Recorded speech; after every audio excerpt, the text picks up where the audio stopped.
नमस्कार, मैं हूं अर्चित और आप देखना शुरू कर चुके हैं न्यूज नेक्स्ट बिहार।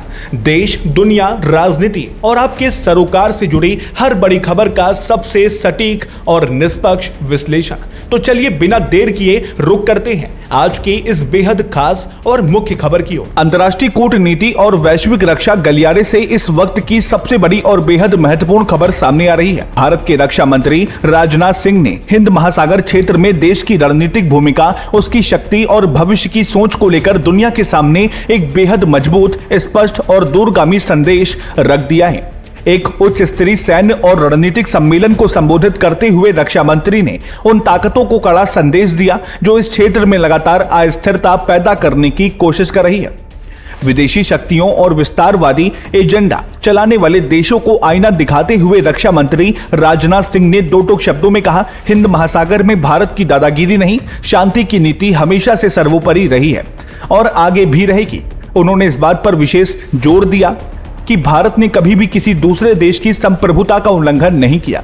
हमारा मुख्य उद्देश्य इस पूरे समुद्री क्षेत्र में शांति, सुरक्षा और आपसी सहयोग को बढ़ावा देना है, न कि किसी देश पर अपना जबरन दबदबा कायम करना।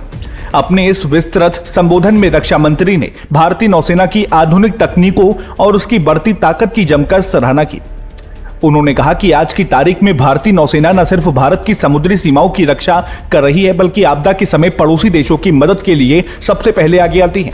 भारत सरकार की नीति सागर यानी security and growth for all in the region के तहत काम करती है, जिसका सीधा मतलब है कि इस क्षेत्र के सभी देशों का विकास और सुरक्षा एक दूसरे से जुड़ी हुई है। रक्षा मंत्री ने आगे चेतावनी भरे लहजे में यह भी साफ कर दिया कि भारत की शांति प्रियता को उसकी कमजोरी समझने की भूल कोई ना करे।